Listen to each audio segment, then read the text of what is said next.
안녕하십니까. 산업안전과 중처법에 관한 법률의 이해를 진행할 한국폴리텍대학교 정수캠퍼스, 서울 정수캠퍼스의 김공남 교수입니다. 반갑습니다. 목차입니다. 학습 목표. 재난에 대해서 2가지 이상을 설명할 수 있다. 그리고 중대재해 3가지를 설명할 수 있다. 3번째, 중대산업재해와 중대시민재해를 분류할 수 있다를 진행하겠습니다. 목차입니다. 지난 시간은 산업안전보건법의 중요사항, 산안법의 중요사항을 했었고요. 2번째는 재난, 중대재해, 중대산업재해를 진행하겠습니다. 이건 이제 앞으로 진행할 목차들이니까 한번 보시기 바랍니다.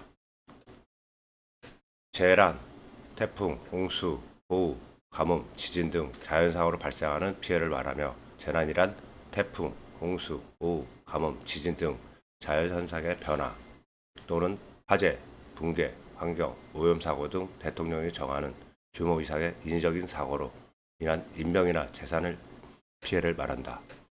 재난 가운데 자연상과 관련된 천재지변 또는 재앙이라 부르고, 사람의 실수 또는 부주의, 고의로 일어난 사고도 재난으로 보아 인재사고로 표현하기도 하고 있습니다. 중대재해란 사업 또는 사업장, 공중이용시설, 교통, 수단, 그러니까 지금 모든 게 다 포함된다고 보시면 될 것 같습니다. 운영하거나 인체 해로 올려란 제조물을 지급하면서 안전, 보건 확보를 위해서 요구되는 다양한 조치를 이행하지 않음으로써 인명피해를 발생한 사업주, 경영책임자, 공무원, 그리고 법인의 처벌 등을 규정하면서 중대재해를 예방하고 시민과 종사자의 생명과 신체를 보호함으로써 목적으로 하고 있습니다. 그래서 중대재해는 산업법과 중처법에서 중대재해를 분류를 하고 있는데, 내용이 살짝 틀리고 있으니까 한번 비교를 해보시기 바랍니다. 그리고 중대시민재해로 정의를 하고 있습니다. 중대산업재해는 지금 산업법과 중처법의 2가지에 지금 분류가 되어 있습니다. 산업안전보건법, 산안법 시행규칙 제3조 중대재해 범위 해가지고 중대재해, 그리고 중처법에 의해서 요거는 지워도 되겠습니다. 요거는 지워도 중대재해처벌법, 중처법 제2조 2에서 또 분류를 하고 있습니다. 산안법은 사망자가 1명 이상 발생한 재해, 그리고 3개월 이상의 요양이 필요한 부상자가 동시에 2명 이상 발생한 재해, 3번째, 부상자 또는 직업성 질병자가 동시에 10명 이상 발생한 재해. 중처법에서는 사망자가 1명 이상 발생, 그리고 동일한 사고로 6개월 이상 치료가 필요한 부상자가 2명 이상 발생, 그리고 동일한 유해 요인으로 급성 중독 등 대통령이 정하는 직업성 질병자가 1년 이내에 3명 이상 발생했을 때 중처법에 해당됩니다. 봤을 때 지금 산안법은 개별법이고 중처법은 특별법입니다. 그래서 특별법 우선으로 먼저 보셔야 될 것 같습니다. 중처법 제2조 3호에 중대시민재해란 사망자가 1명 이상 발생하고 동일한 사고로 2개월 이상 치료가 필요한 부상자가 10명 이상 발생, 동일한 원인으로 3개월 이상 치료가 필요한 질병자가 10명 이상 발생했을 때 중대시민재해라고 하고 있습니다.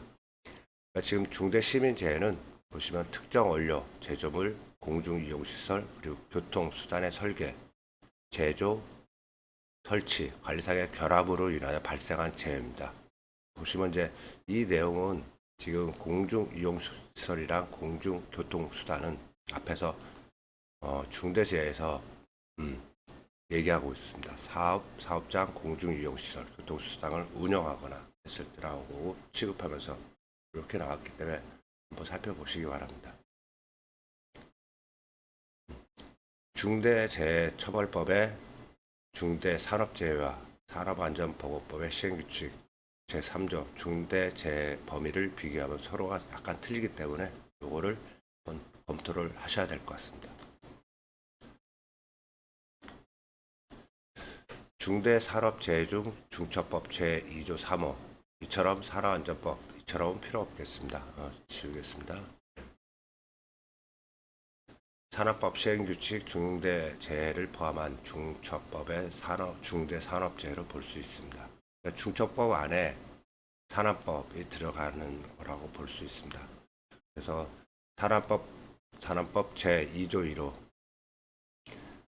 산업재해는 업무와 관련성을 가지는 건설물이나 설비 그리고 증기, 분진 등 유해하거나 위험한 물적 요인 등 원재료가스, 작업 환경, 작업 내용, 작업 방식 등에 따른 위험 그리고 업무 그 자체에 내재하고 있는 위험 등으로서 노무 제공자에게 발생한 부상 또는 질병을 말하고 있습니다. 산재보험법이 아니고 보상보험법입니다. 산재보상보험법의 업무사행 재해는 업무상의 사유로 따른 사망만이 아니라 부상 또는 질병이 치유되었으나 그러니까 여기서 한번 끊고요. 부상, 질병, 정신적, 육체적 해소로 인해서 노동 능력이 상실되거나 감소된 상태 장애와 출퇴근, 재해도 포함되고 있습니다. 사업주의 예방 가능성을 전제로 산업재해 개념을 한 중처법의 중대산업재해에 해당하는 또는 산재보험법의 업무상 재해가 해당될 수 있다는 그러니까 지금 포괄적인 의미로 봤을 때 그 중처법의 중대산업재해를 봤을 때 그 안에 포함될 수가 있습니다. 사망자 1명 이상 발생한 경우입니다. 그래서 한번 내용을 보겠습니다. 사망의 경우 그 원인 등 중대산업재해에 해당하기 위한 다른 요건 산업안전보건법상 규정하고 있지 않으므로 산업재해에 해당된다면 사고에 의한 사망뿐만 아니라 질병에 의한 사망도 중대산업재해에 포함됩니다. 직업성 질병은 산업법의 산업재해에 해당되므로 업무에 관계되는 유해, 위험 요인에 의해서 작업, 그 밖의 업무로 인하여 발생함이 명확하게 되어야 됩니다. 질병으로 인한 사망의 경우 종사자는 이제 노무자죠. 종사자 개인의 고혈압이나 당뇨, 생활습관 등 다양한 요인이 영향을 미칠 수 있는 바 질병의 원인이 업무로 인한 건지에 대해서 구체적으로 판단을 해야 됩니다. 사망은 부상 또는 질병으로 발생한 날부터 일정한 시간이 경과되고 발생하는 경우 있을 수나 이 경우 중대산업재해는 종사자 사망 시에 발생한 것으로 볼 수 있다고 보고 있습니다. 그러니까 지금 사망이랑 질병이 발생한 날이 사업자가 있을 때 사망자는 중대산업재해로 이렇게 볼 수가 있습니다. 그래서 인과관계가 상당 인과관계라는 것도 있고 인과관계가 있는데 인과관계는 원인과 결과가 있다는 뜻입니다. 그래서 지상에서 뭐 이렇게 나온 건데 예를 갖다가 먼저 이걸 올려놓겠습니다. 중대재해 발생해서 지금 2023년도 6월 내려서 해야겠습니다. 그래서 11년 6월 3일 11시 7분 경기도 포천시 소재 신축 공장에서 철골 기둥 위에서 볼트 가체결 작업 중 약 7m 아래로 떨어져 사망했습니다. 이런 사망은 지금 지상에서 안전대 부착 설비를 설치하고 근로자에게 안전대 취급, 착용을 하고 작업 위치, 안전 방망, 가설 통로 등 안전 조치를 실시하고 볼트 용접 체계를 실시하여야 하는 과정입니다. 안 했기 때문에 추락 사고로 이어졌습니다. 2023년도 6월 3일 15시 2분입니다. 경북 김제시 소재 특정차 제조 공장에서 제자가 철제 받침대 위에 제작 중이던 쓰레기 수거 박스 약 3톤을 올려놓고 아래로 들어가 용접 작업 준비 중 받침대가 넘어지면서 깔려서 사망을 했습니다. 철제 받침대는 여기다 뭐 쐐기 같은 거 이렇게 올려놓고 한 것 같습니다. 그래서 이게 중량물이 있음으로써 좌우측에 뭘 잡아주던가 아니면 뭐 다른 작업 따위 같은 게 있은 상태에서 했으면 사고가 발생이 안 됐을 텐데 중요한 거는 이 받침대는 얘의 중량에 의해서 움직이기 때문에 문제가 발생할 것 같습니다. 이게 아니죠. 이거죠. 중량물 취급 작업을 하는 근로자의 위험을 방지하기 위해서 전도, 협착, 예방을 발견할 수 있는 안전대책이 포함된 계획서를 작성하고 작업을 해야 하며 이거는 검은색을 지우겠습니다. 항상 2인 이상 할 수 있는 작업 지침을 수립을 하셔야 될 것 같습니다.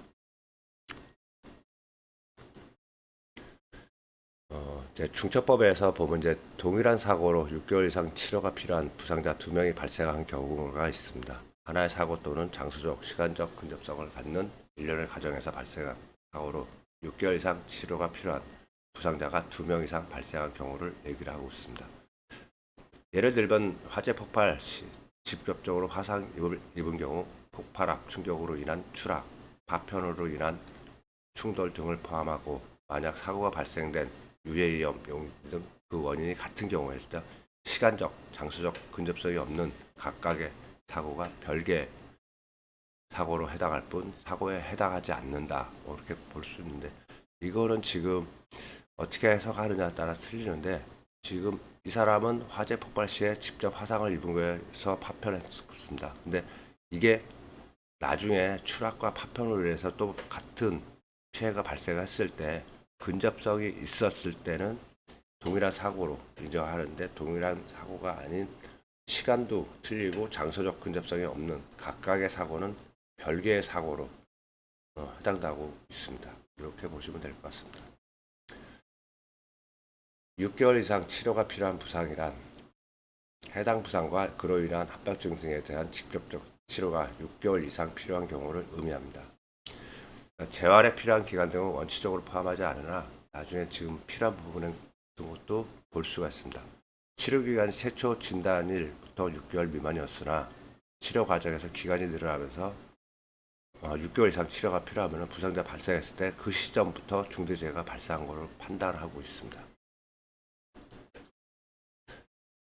동일한 유해 위험, 직업성 질병자가 이건 3명 발생한 경우입니다. 이걸 좀 진한 거로 칠하겠습니다. 그래서 유해 요인이란 중처법 시행령에서 발표하는 그 별표에서 급성 중독 등 직업성 질병의 원인은 여러 가지가 있습니다. 한번 보시면 될 것 같습니다. 죄송합니다. 참고로 한번 읽어드리겠습니다. 여와 비닐, 유기저석, 그리고 메틸브로마이드, 일산화탄소, 납, 그 화합물, 수은 또는 그 화합물, 크롬 또는 그 화합물, 벤젠, 이산화질소. 이런 종사자들은 어떤 사람들이냐면 이거 내려놓겠습니다. 보건의료 종사자의 종사 직업에 관련된 혈액 관련된 직업군 그리고 건강장애를 일으킬 수 있는 습한 작업을 하는 작업자, 오염된 냉각수에 노출된 장소에서 하는 작업, 공기 중 산소 농도가 부족한 장소에서 하는 작업, 그리고 고열 또는 폭염에 노출되는 장소에서 작업하는 경우를 얘기를 하고 있습니다. 그래서 이제 다음에 보시면 이 급성 중독 및 직업성 질병의 원인은 지금 이 정도 있습니다. 요거는 참고적으로 알아보시고 예시가 더 중요할 것 같습니다. 이게 더 중요하다고 볼 수 있습니다. 보건의료자 건강장애를 일으키는 습한 장소, 오염된 냉각수에 노출된 작업, 공기 중 산소 농도가 부족한 장소에서 하는 작업, 고열 작업, 폭염에 노출된 작업을 얘기를 할 수가 있습니다. 그래서 지금 이제 보시면은 여기까지가 지금 1번서부터 동일한 요게 하나 있고요. 두 번째는 유해 요인의 동일성, 세 번째는 직업성 질병은 지금 이거로 인해서 이런 사람들이 작업을 하면서 발생한 재해라고 보시면 될 것 같습니다. 그리고 광해 직업성 질병은 넓은 의미에서 보는데 이것도 중요한 거는 인과관계의 명확성이 가장 중요하고 마지막으로 광해 직업병에서 이제 여기는 이제 보시면은 이 내용에 대해서 상세한 중추 신경계약 계통 이렇게 해서 나와서 뭐 24가지가 있다라는 거를 갖다가 파악하고 있습니다. 이걸 이제 분석을 했을 때 24가지입니다. 유해 요인의 동일성이란 노출된 각 유해인자와 유해 물질의 성분, 작업의 양태 측면에서 객관적으로 동일성을 인정되는 경우를 말하고 있습니다.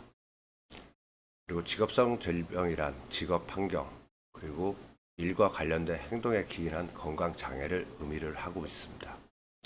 세 번째, 광해 직업성 질병에는 직업적 요인이 개인적 소인에 부과되어 발생하는 직업 관련성이 포함될 수 있다.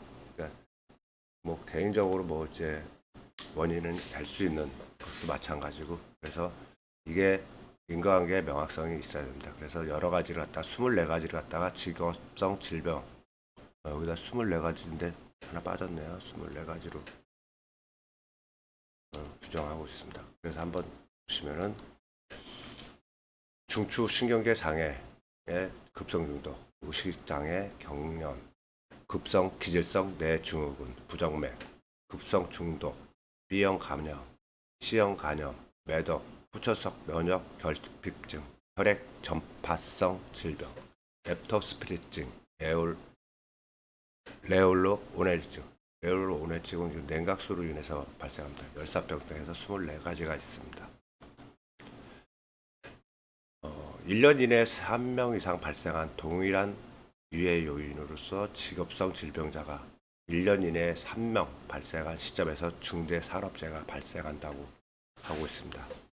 아울러 1년 이내에 판단한 기산점은 세 번째, 직업성 질병자가 발생한 시점부터 역산으로 산정합니다. 그래가지고 정리를 하고 있기 때문에 기산점이라는 게 가장 중요하다고 볼 수 있습니다. 예를 들면 이제 폭염 경보가 발령된 여러 사업장에서 폭염이 노출된 장소에서 작업한 경우도 마찬가지고요. 사업장이 여러 곳 분포할 때도 각 사업장의 용광 내에서 광물을 재련하는 유사한 작업. 그러니까 뜨거운 데서 계속 작업을 했을 때 1년 이내에 3명 이상 발생하는 동일한 유해 요인입니다. 그래서 그런 내용이 있고, 두 번째는 이제 이 직업성 질병에 대해서 한번 설명드리겠습니다. 이 직업성 질병은 아까 앞에서 보신 것처럼 검은색으로 하겠습니다. 이 내용 자체가 아까 설명드렸던 염화비닐, 유기지석, 메탈, 브로마이드, 일산화탄소, 납 또는 그 화합물, 수은 또는 그 화합물, 크롬 또는 그 화합물, 벤젠, 이산화질소 등을 얘기를 하고 있는데, 이 내용이 지금 이제 여기서부터 나오고 있습니다. 그래서 대부분 이제 염화비닐과 유기주석, 메틸, 브로마이드, 일산탄소는 중추신경계, 납 또는 그 화합물은 급성 중독, 수은 또는 그 화합물은 급성 중독, 크롬 또는 그 화합물, 급성 중독, 벤젠에 대해서 급성 중독, 톨루엔, 크실렌, 스틸렌, 시클레산, 노말엑산 이렇게 되어 있는 것도 급성 중독. 이것도 색깔을 칠해 놓겠습니다. 보시면 될 것 같고요. 그리고 이산화탄소도 마찬가지 급성 중독입니다. 중첩법 직업성 질병에서 황화수소 급성 중독, 시아나수소 급성 중독, 불화수소 불사량 도 급성 중독, 인 또는 그 화합물에 노출해 발생한 급성 중독, 카드뮴 그 화합물 또 급성 중독. 그러니까 지금 태반이 다 지금 가스나 이제 수소, 산소 이런 거 나와가지고 급성 중독이고요. 그리고 화학적 인자에서 노출된 급성 중독은 작업 환경 측정 대상 유해 인자에서 화학적 인자라고 별도로 있습니다. 그리고 특수 건강 진단 유해 인자에서 화학적 인자로 이렇게 분류를 할 수가 있습니다. 그리고 디소시아네이트 그리고 염소, 염화수소도 마찬가지로 지금 이렇게 나와 있고요. 트리티 용어 자체가 많이 어려우니까요. 이거 한번 읽어보시고, 이런 거 시험에 나오는 것도 아니고 이런 게 있다는 걸 갖다가 지금 직업성 질병을 파악하는 게 중요한 거지, 분류를 할 줄 알고. 그래서 그런 걸 한번 검토를 하셔야 될 것 같습니다. 오늘 그 산안안전보건법 중요 사항은 지난주에 끝났고요. 재난 그리고 중대재해, 중대산업재해에서 얘기를 했습니다. 그래서 이거는 지금 중첩법의 중요한 사항이 아니고요. 요거는 지금 문제를 제가 잘못 낸 것 같습니다. 그래서 요거를 대처를 복사해서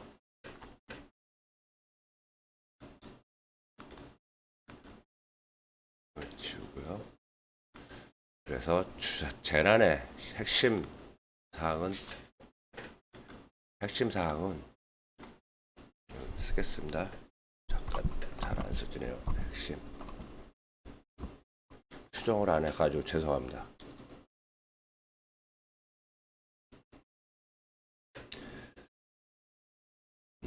재난에 대해서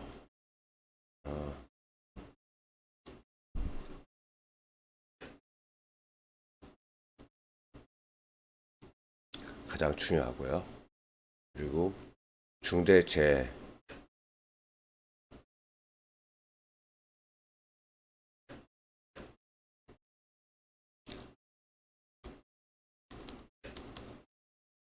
갖다가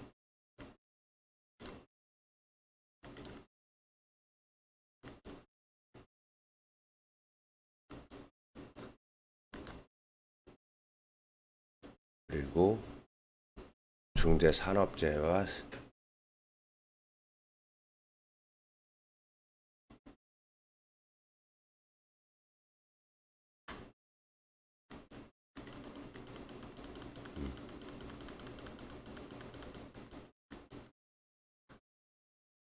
중대산업중대를 한번 볼 수가 있습니다.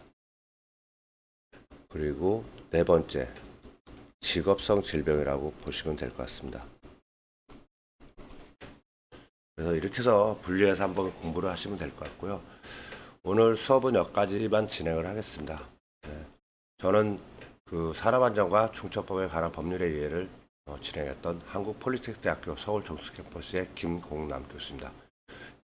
여태까지 이제 강의를 들어주셔서 감사하고요. 지금 오타도 있고 수정한 것도 있고 그래서 앞으로 더 열심히 잘하도록 하겠습니다. 감사합니다.